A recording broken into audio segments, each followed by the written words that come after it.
स्वागत है आपका फिर से टैक्स महाकुंभ में। हम जहां पर टैक्स की बारीकियों की बातचीत कर रहे हैं और आपको ये बता रहे हैं कि टैक्स बचेगा कैसे, कितना टैक्स कहां बचा सकते हैं और कौन कौन से बिल्कुल जो लॉजिकल या फिर लीगल रास्ते हैं जिनको अपनाकर आप अपनी सेविंग को बढ़ा सकते हैं और इन कॉम्प्लेक्सिटीज से निपटकर अपनी लाइफ को आसान भी बना सकते हैं। तो आज हम आपका ज्ञान वर्धन भी कर रहे हैं और बचत का भी वर्धन हम कर रहे हैं टैक्स महाकुंभ के जरिए। एक प्रश्न पंकज सर, तमाम लोगों के मन में उठते हैं कि क्या मैं होम लोन ले लूं, मेरा टैक्स बच जाएगा? तो इसको लेकर जरा बताइए कि कौन से होम लोन पर, किस तरह के घर पे, जो कहते हैं कि अंडर कंस्ट्रक्शन वाला घर है या फिर एक बना हुआ घर है, किस पे टैक्स बचता है? और क्या मैं फैमिली में किसी के नाम पे घर लेता हूं, माता पिता के नाम पर या फिर पत्नी के नाम पर या फिर अपने स्पाउस के नाम पर, थोड़े बेटर वर्ड्स में कहें तो कैसे बचेगा टैक्स? बिल्कुल, देखिए, जब आप होम लोन लेते हैं तो उस पर आपको टैक्स में छूट मिलती है अंडर सेक्शन 24B। लेकिन पहली बात यह है जो आपने कहा था अंडर कंस्ट्रक्शन, तो अंडर कंस्ट्रक्शन में जो आप इंटरेस्ट पे करते हैं, देखिए दो चीजें, प्रिंसिपल और इंटरेस्ट। तो प्रिंसिपल तो आपका अंडर सेक्शन 80C आता है, लेकिन जो इंटरेस्ट होता है वो अंडर सेक्शन 24B आपको टैक्स में छूट दिलाता है। ओल्ड टैक्स रिजिम में ये भी ध्यान रहे कि जब भी हम बात करें डिडक्शन की तो न्यू टैक्स रिजिम में ये प्रावधान नहीं है। अब ओल्ड टैक्स रिजिम में आपको बेनिफिट मिलेगा, लेकिन जो अभी अभिषेक आपने पूछा अंडर कंस्ट्रक्शन, तो जब कंस्ट्रक्शन कंप्लीट होगा उसके बाद ही आप बेनिफिट ले सकते हैं, उससे पहले बेनिफिट नहीं ले सकते। और उसके बाद में मान लीजिए कि आपका 31 मार्च 2024 को घर का कंस्ट्रक्शन कंप्लीट हो जाता है, तो इस केस में इस साल में भी आप एलिजिबल हैं ये बेनिफिट लेने के लिए। लेकिन उससे पहले जो आपने ड्यूरिंग कंस्ट्रक्शन जो पहले पे किया था, उसके लिए क्या करेंगे, तो वो जो टोटल अमाउंट आपने पे किया था उसको आप अगले 5 साल में स्प्रेड ओवर 5 इयर्स आप क्लेम कर सकते हैं। तो यदि आपने टोटल 1 लाख रुपया पे किया था ड्यूरिंग कंस्ट्रक्शन टुवर्ड्स इंटरेस्ट, तो 20,000 रुपीज करके आप 5 साल में उसे क्लेम कर सकते हैं और प्लस इस साल का जो अपना टोटल इंटरेस्ट था वो भी आप क्लेम कर सकते हैं। लेकिन ध्यान रहे कि अगर ये सेल्फ ऑक्यूपाइड प्रॉपर्टी है तो जो इंटरेस्ट है उसकी लिमिट 2 लाख ही रहेगी। तो अल्टीमेटली 2 लाख है, उसमें ये बात तो तय है कि अंडर कंस्ट्रक्शन में जो पहले पे किया हुआ था उसको भी और इस साल में किया टोटल कर सकते हैं, लेकिन 2 लाख के लिमिट के अंदर। और अगर कंस्ट्रक्शन कंप्लीट नहीं हुआ है तो उस साल मैंने बोला कि कर ही नहीं सकते, उसके लिए अभी फिलहाल नहीं कर पाएंगे। दूसरी बात, अगर ये लेट आउट प्रॉपर्टी है तो लेट आउट प्रॉपर्टी में हालांकि आपके लिमिट नहीं है कि आपने कितना इंटरेस्ट पे किया, पूरा इंटरेस्ट क्लेम किया जा सकता है, लेकिन जो आपने घर रेंट पे दिया हुआ है उसकी जो रेंटल इनकम हुई है उसमें आप एडजस्ट करेंगे और फाइनली जो लॉस होगा उस लॉस की लिमिट अगेन 2 लाख ही है। तो ये तय है कि जो लॉस है वो 2 लाख से ऊपर नहीं हो सकता है, अगर लेट आउट प्रॉपर्टी भी है तो एडजस्ट करने के बाद। दूसरी बात, यदि हस्बैंड एंड वाइफ दोनों ज्वाइंट होल्डर हैं उस प्रॉपर्टी में, दोनों ही लोन रीपे कर रहे हैं, तो दोनों 2-2 लाख तक का लॉस क्लेम कर सकते हैं। लेकिन ऐसा नहीं है कि पेमेंट एक कर रहा है, लोन भी एक का है और सिर्फ घर में नाम 2 लोगों का है तो दोनों क्लेम कर रहे हैं। ऐसा कई बार लोग शायद अनजाने में कर लेते हैं, लेकिन जरूरत यह है कि दोनों ने रीपे करना चाहिए उसको और दोनों का नाम उस घर में हो, तब बेशक दोनों कर पाएंगे। पंकज जी, लेकिन एक चीज जो मेरे मन में उठ रहा है कि ये क्या चीज हुई कि अंडर कंस्ट्रक्शन हो तो नहीं ले सकते फायदा, बना हुआ घर है तो ले सकते हैं? भाई हम लोन का EMI तो हम ही भर रहे हैं, तो इसमें आपको क्या लगता है कि इसके पीछे के लॉजिक क्या है और क्या इसको थोड़ा सा बदलना चाहिए? सर, कानून में ना कोई इमोशन या लॉजिक्स तो नहीं अप्लाई होंगे। कानून बना है, उसके पीछे कुछ वजह रही होंगी और कानून बन गया।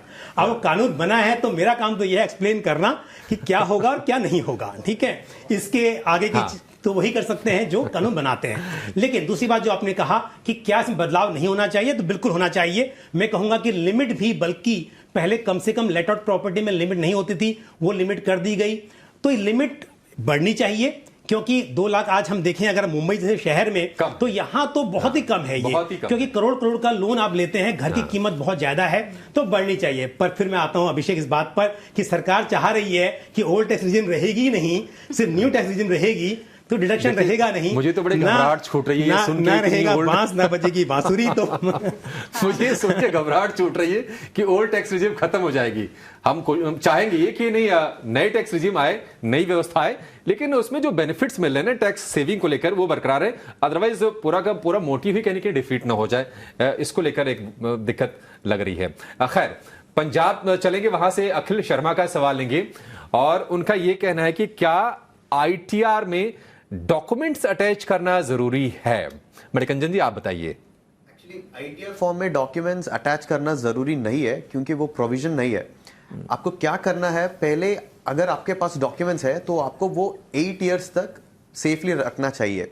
अगर आप आईटीआर भर लिया, कुछ डिडक्शंस आपने क्लेम कर लिया, चाहे विदाउट नोइंग और अननोइंग, कोई आपका दोस्त बोलता है कि आप एटीसी में 1.5 लाख तक क्लेम कर सकते हैं, विदाउट इवैल्यूएटिंग, विदाउट अंडरस्टैंडिंग कि आपके पास वो प्रूफ्स है, प्रूफ्स के बिना अगर आप डिडक्शंस क्लेम कर लिया है तो वो बहुत बड़ा प्रॉब्लम हो जाएगा।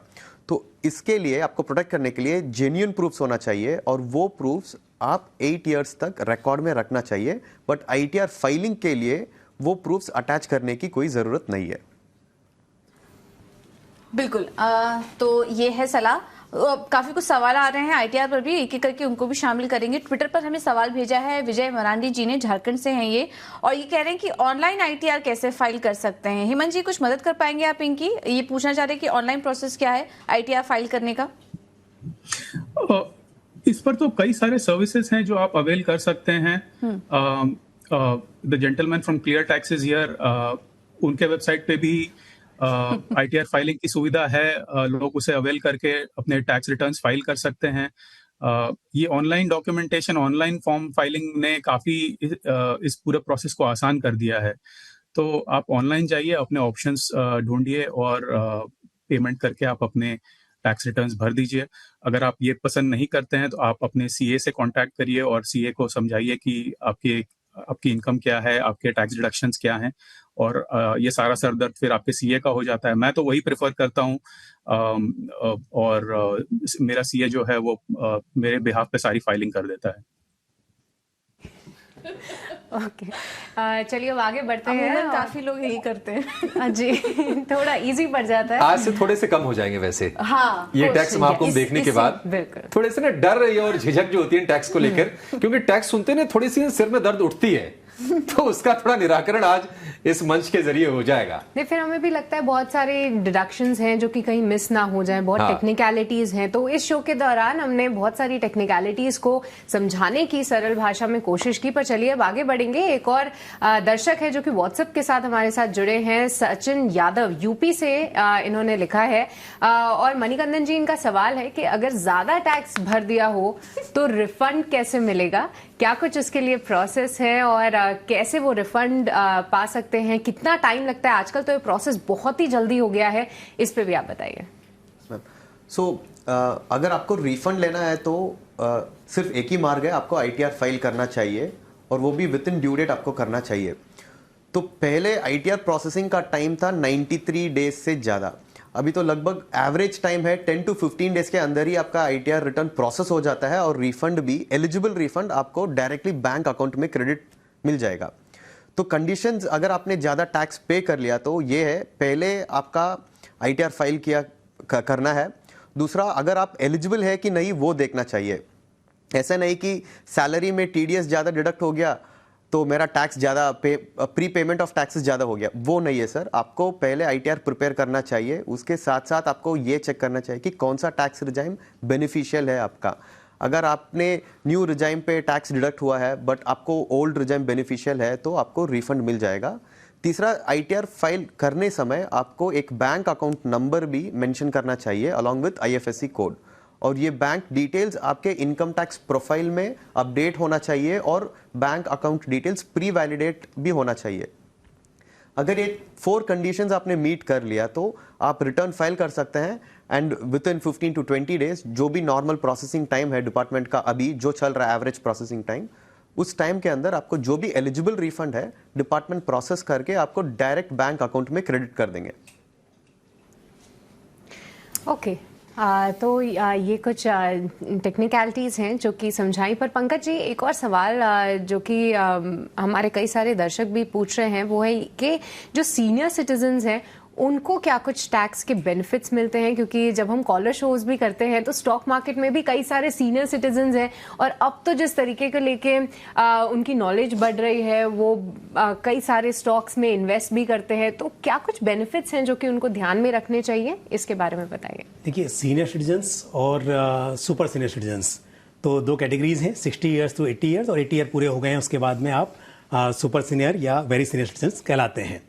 तो यहाँ पर एक तो slab rate, old tax regime में जैसे हम बात करते हैं कि 2.5 लाख की का थ्रेशोल्ड लिमिट है, फिर 2.5 से 5 लाख, तो वहाँ पर 3 लाख हो जाता है, और अगर सुपर सीनियर सिटीजन है तो 5 लाख तक आपका के बाद आपके स्लैब स्टार्ट होते हैं, वहाँ तक आपको थ्रेशोल्ड लिमिट है, कोई टैक्स नहीं एप्लीकेबल होता है।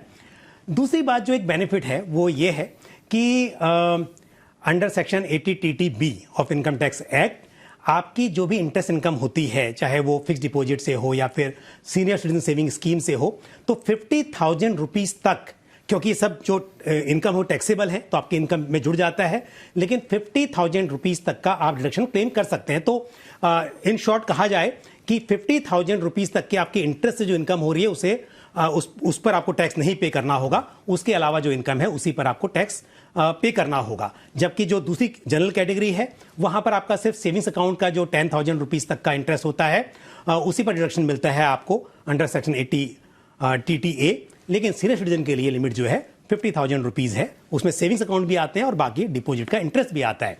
उसके अलावा जो बाकी के आपकी इनकम हो रही है उस पर आपको उसी तरह से टैक्स पे करना होगा। ठीक है, तो ये सीनियर सिटीजन उनके लिए टैक्स सेविंग की क्या इंतजाम है हमारे लोकतंत्र में, हमारे अर्थतंत्र में, उसकी बातचीत होगी। क्रिप्टो को लेकर एक और सवाल है सिद्धार्थ, आपसे उसका जवाब चाहेंगे। ये बताइए कि सेम ITR में हम क्रिप्टो से कमाई का ब्यौरा दे सकते हैं या फिर उसके लिए कोई अलग से ITR भरना पड़ेगा? नहीं, सेम ITR के अंदर ही आपको जाना है। उसके अंदर इनकम फ्रॉम BDA का एक ऑप्शन होगा, वहां पे आपको आपका इनकम डिक्लेयर करना है, दैट्स ऑल। बट इसके कैलकुलेशन को लेके या ऐसे और उसमें कोई डिटेल्स नहीं आ रही है। इट्स जहां तक मैंने देखा है 6-8 महीने पहले खाली एक ही कॉलम था, that income gain from virtual digital assets, और उसके ऊपर 30% का कैलकुलेशन होके आ जाता है। ओके, चलिए, तो ये है सलाह क्रिप्टो पर। देखिए, इसमें टॉपिक काफी सारे हैं, एक और टैक्स महाकुंभ करने की शायद जरूरत पड़ जाए हमें। टैक्स महाकुंभ पार्ट 2 बिल्कुल लेकर आना चाहिए, क्योंकि काफी सारे सवाल थे, दर्शकों के सवाल भी इतने सारे आ रहे हैं, लेकिन समय की थोड़ी कमी है, इसलिए हम सब एक्सपीरियंस ये रहा कि थोड़ा सा ना दर्शकों को ज्यादा समय देना पड़ेगा, क्योंकि सवाल उनके मन में जो उठ रहे हैं, हमारे मन में हो सकता है कि उतने बेसिक सवाल ना उठे तो हम शायद उसको एड्रेस भी ना करें, कर पाए। लेकिन जो दर्शकों के सवाल आते हैं ना, वही हमारी कमाई भी है।